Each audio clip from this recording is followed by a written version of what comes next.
Travis Hunter wants the Raiders to draft him #1 overall.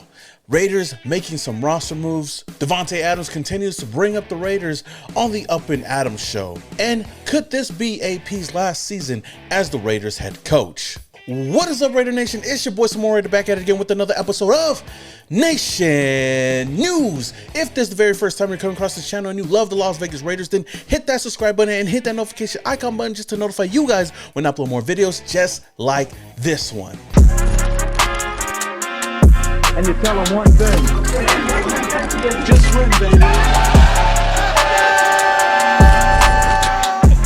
It's because you're not feeling loose. Now, speaking of Travis Hunter, we all know that Travis is going to be the top prospect in the NFL draft. But since the Raiders are the #1 overall pick, who knows if the Raiders are actually going to go and get Travis Hunter, because we desperately need a quarterback. But that did not stop Travis Hunter from voicing his opinions on who the Raiders should pick #1 overall. Just this past weekend, Travis Hunter recently won the Lot Impact Award, which is given to the most impactful defensive player of the year in Las Vegas this past weekend. And he was simply asked on who he believes that the Raiders should draft, either him or Shedeur Sanders, and this is what he had to say. They definitely should take me, but I got a strong feeling they're going to take a quarterback, so I'm not going to be mad. As long as it's me or Shedeur, I'm good with it. Now, honestly, it is kind of crazy. Like I said before, I do believe that the Raiders' biggest need is a quarterback, but to sit at #1 with a talent like Travis Hunter sitting there, it could kind of get enticing. And to think about it, there's so many different scenarios going on in my head on whether or not the Raiders should try to get him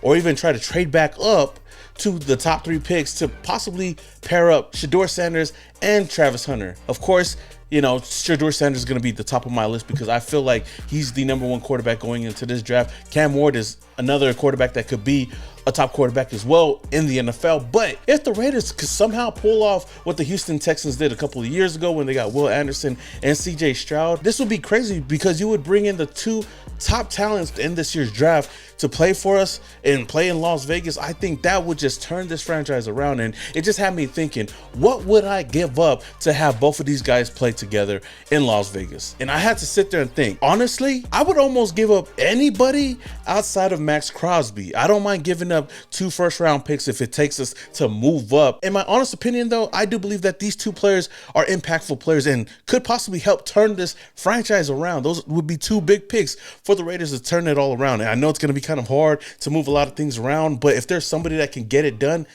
shit, it could possibly be Tom Telesco. Just the mere fact of me talking about this, and I know a lot of Raider fans have talked about this as well, it's, I guess, kind of crazy. But Travis Hunter and Shedeur Sanders have also voiced their opinions on how crazy it would be if they both ended up on the same team or even played together. 2 of us could end up on the same team, bro.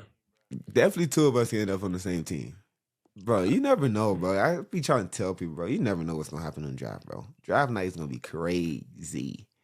You don't know where we going. Now, I do know that, you know, it's easier said than done to say we could pair these 2 guys up. I know a lot of Raider fans have talked about this, the different possibilities of doing this. But I also had another thought. You know, I've been messing around with mock drafts because I feel like for Raider fans, that's all we have to root for right now is doing weekly mock drafts. Shit, I do it on a daily basis. But sitting at #1 with all the power in our hands, man, what if, and this is just what if we went and got Travis Hunter #1 overall and we go get a quarterback in the 2nd round?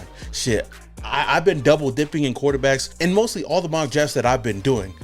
For the mere fact that we have so many picks in this year's draft, I don't mind at least double dipping and taking a chance on 2 different quarterbacks. But what if we get Travis Hunter #1 overall and then in the 2nd round we go get, whether it's Quinn Ewers, whether we go get Drew Allar, Jackson Dart, you know, we'll take a flyer on one of these guys and hopefully things pan out and we just build around the quarterback and build a great defense, a great offense.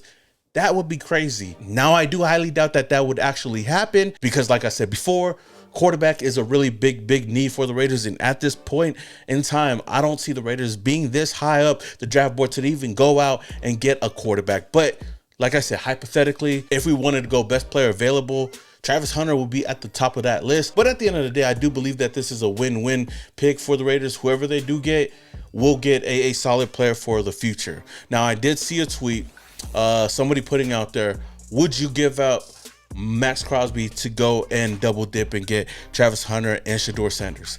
My honest opinion on that, I would not. I would not touch Max Crosby. Max Crosby is a Raider through and through. I know we've said that a lot about so many other players, but I feel like Max Crosby right now, especially here in Las Vegas, we got to build around him and bring as much weapons as we can. If we can't get it done, if we can't bring these two guys in, that's totally fine. But Travis Hunter knows it. We all know it. The Raiders want a quarterback, and we all know that that's going to be the main reason why he doesn't get chosen one or maybe even two, because the Giants is right after us, and whoever we don't pick is who the Giants will get. So Travis Hunter most likely will fall to number 3. I do want to get your guys' thoughts on this. What would you guys do, Raider Nation? Would you guys want to see Travis Hunter on the Las Vegas Raiders? And if so, would you even be willing to see if the Raiders could try to get both of these guys, Shedeur Sanders and Travis Hunter, and bring them over here to Las Vegas? If not, would you guys still draft Travis Hunter number 1 overall if you guys had the chance to? Or just stick with the quarterback position, because we already know that's what we really need? Let me know your thoughts down in the comments below. Now, in some other news, the Raiders PR have announced a lot of different roster moves, starting with running back Zamir White being placed on IR, which means Zamir will be out for the rest of the season. Really crazy to hear this, because we had a lot of expectations for Zamir White coming into this season. I did as well, and I feel like what he did at the end of the season last year when Antonio Pierce came on and with Josh Jacobs kind of coming in and out, he basically pushed ownership to kind of trust and believe in him going into the season, thinking that he could be the guy to take over. I mean, most of us thought that. I did as well, and I can honestly say that I was wrong. The whole running game has been off most of the season, but shout out to Sincere McCormick, because I feel like he's making the most of this opportunity. I know we brought in Alexander Madison. I know that we have Amir Abdullah, but those guys are just band-aids at the running back position. I do feel like Sincere McCormick really does have a chance to be a starting running back, or at least be a contributor for us moving forward. If we go out and draft a running back, I still feel like Sincere McCormick should have a spot on this roster for the immediate future. But in a corresponding move though, the Raiders have signed quarterback Carter Bradley to the active roster. Now, what could this mean? We most likely will not see Aiden O'Connell this weekend. And I know that there was rumors going around that, you know, his season was going to be over with, but then there was also reports going out that, you know, Aiden O'Connell actually just had a bone bruise on his knee and could possibly be back by Monday Night Football. I highly doubt it, and if he was cleared, I don't think he's going to be playing or starting. I think it's going to be Desmond Ridder going out there and stinking up the joint like usual. But hey, one step closer to that number 1 pick, or at least keeping that number 1 pick. Now, the Raiders have also signed quarterback Jake Luton and defensive tackle Tyler Manoa. And the team has also released defensive tackle Marquand McCall. Not really some big moves, but you could definitely tell that the Raiders are just scrambling all over the place right now. Now, I want to talk about Devante Adams real quick. I feel like every single week there's always something going on with Devante Adams. I feel like he's always bringing up the Raiders in some way, some fashion, because they know that, hey, it gets some clicks. The Up and Adams show gets clicks from the Raider fans, because people like me and us content creators and Raider fans all over are always going to talk about it, especially if Devante Adams cannot keep our names out of his mouth. Now, Devante Adams, and I quote, said that you are a hater if you feel like it was a bad decision for him to go to the New York Jets. Now, I'm not going to talk too much about it, but this is the clip that has been going around on social media. You know, it just takes a new year, new chance to kind of turn things around. So I'm not saying that this organization is just cursed forever, but it's really frustrating. But I definitely came in. It was the right thing to do. It made sense. Nobody can look at this move and say that it made more sense for me to stay in Vegas in the situation I was in there.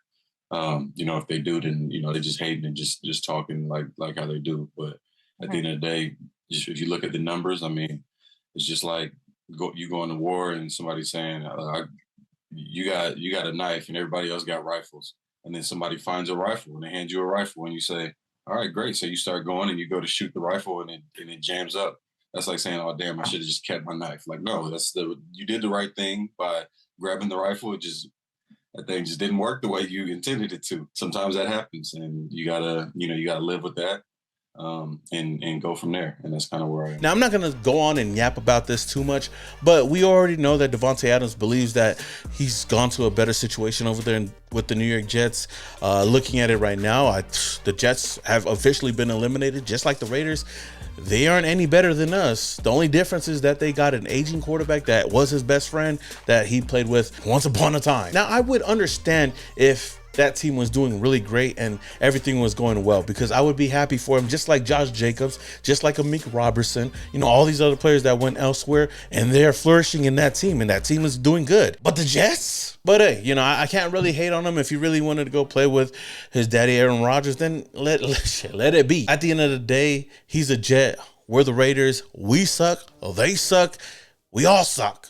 Pause. But I just bring this all up because this was stuff that was going around today, and I thought I'd just ask you guys what you guys think about this, about Devante Adams. Is he right? Is he wrong? Do we not just give a fuck? Let me know again down in the comments below. Now, the last thing I do really want to talk about is Antonio Pierce. Of course, every single week we're going to be talking about Antonio Pierce, and he's going to be the hot topic for a lot of news outlets out there, and even for us Raider Nation, because of how bad this season has been. According to Diana Rossini, she believes that the Raiders plan to give AP the rest of the season to evaluate everything that he's done and then possibly make a decision on him moving forward, whether or not he should be the head coach for the Raiders after this season or not. And one of those main factors is Tom Brady, because Mark Davis brought him in and he respects Tom Brady enough to be like, you know what, Tom, whatever you want to do, we'll do, because you're my glorious partial owner. In all seriousness, I do believe that Mark Davis loves AP. I do believe that Mark Davis wants AP to succeed, but the season has been a fail. We all know that. Raider fans have known that. We've been all hyped last season, going into the offseason, going into this season. We all thought that we would have done great. Now, I know that there's other Raider fans that are going to say, you know, I knew he wasn't going to be a good coach. I told you guys. Okay, I understand that there's some people that's right, some people that's wrong. I was on the wrong side of things. But this is what Diana had to say about this situation. General Manager Tom Telesco, who, from what I can gather, ownership really likes him. They like what he's doing there. I believe that the Raiders are going to allow Antonio Pierce here to finish out the year, and then they're going to make a call on this. And look, Mark Davis really likes Antonio Pierce. He always has, but I can tell you, he does not like losing. Not like this. I'm curious to see what direction they're going to go. And look, Tom Brady is involved in this stuff now. I think that's a factor we have to keep remembering when we're talking Raiders, as weird as it is. He's going to have an influence. And this type of losing is not going to cut it if Tom Brady wants to be part of an organization. This certainly is not what they envisioned when they decided to fire Josh McDaniel and go with Antonio Pierce here as the full-time head coach. So first of all, before everybody gets their panties in a bunch, this is all speculation on what Diana believes the Raiders are going to do with AP's future. None of this, there's no sources, no real sources of anything going around. And I don't really believe that the Raiders are going to move on from AP. I've said this before, I'm going to say it again. I do believe that AP at least should get a second chance next year. Now, as bad as the season has been going so far, I don't really think that Mark Davis is too mad, because we're losing, and right now we sit at the #1 overall pick.